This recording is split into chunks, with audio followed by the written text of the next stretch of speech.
done it the right way, by better targeting government spending and by repairing and reforming the tax system. In his first budget, the Treasurer increased that deficit to approximately $8,000 million.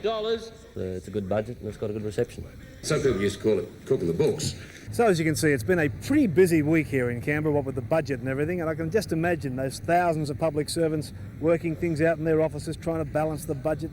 And what about the politicians? I mean, they're pretty clever, aren't they? They stand up and they talk about the implications of it all, but you and I know what's really on their mind. Oh, I think the Raiders will win.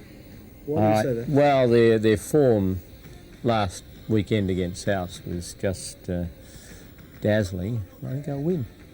We've got to keep on doing it. We will. I mean, Mr. Hawke, I know you might have been a little bit busy this week, but I wonder if you've had time to look at the real issue, Canberra and East on Sunday. My heart is with the Raiders. I wish them well on the weekend. They've done magnificently to get this far, and I trust they continue the job on the weekend. Mr. Howard said the same thing. You've got to be right on something, doesn't he? They're all talking about a balanced budget, but does Canberra have a balanced football team? I think they've got an improving football team. There's more than one can say about the economy. You see, everyone wants to talk about the Raiders. Well, at least everyone in Canberra. In their short history in the Sydney competition, they've been called many things. Lime splicers, Queen Anne Queens, and other descriptions not worthy of repeating at a family show like this. My, how things have changed. Now they're the toast of the national capital, a team important enough to arrange a parade of honour for. The Raiders are right in the big time now, one game away from a Sydney Rugby League grand final. But who should the credit go to? The players? Coach Don Ferner? Or Coach Wayne Bennett?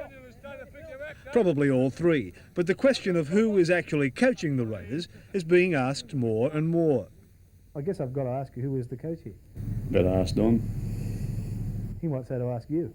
That's fine. What does it say on your desk? What title do you give yourself? Wayne Bennett, coach. And what about Don? What's it say on his desk? Probably Don Ferner, coach. So who does what?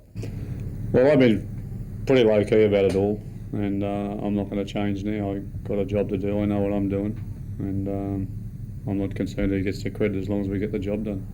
Do you devise the tactics? I just do my work. Who does the motivating?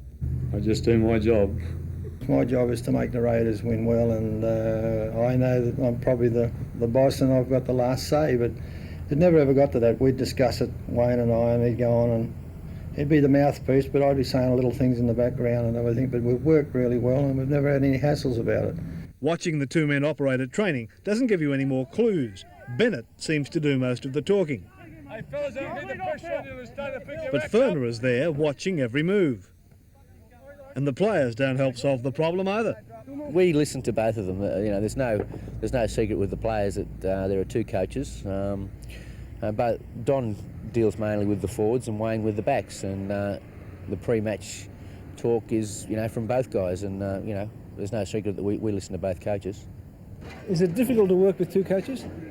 Well, it probably would be. It's the first time I've had the situation, and it probably would be if the coaches weren't these two guys, or two guys that weren't compatible. And they both tried very hard to make sure that it worked. And obviously, if one of them wanted to get a little bit upset and didn't like being pushed in the background, which happens with both of them at times, it would be a very difficult situation. I don't suppose it really matters who's the coach. The fact is, the team is in the final. Everyone else can please themselves. But the success is of immense pleasure for Don Ferner. This is his 6th year as coach, or co-coach, or whatever. While losing clubs change coaches like socks, Ferner remained at the helm through some very lean years. He says it's because his club management has patience. And I would have finished last year if we'd have been in the 5. But then I said to the president, Les McIntyre, I said, I need another year. I want one more year, because I reckon I was a snap of the fingers away from the 5. And whilst Ferner will step down from club coaching either this weekend or next, depending on the results. He'll still be available to coach the Australian team next year, but after a long innings will hand over the Raiders' reins to former Penrith coach Tim Sheens.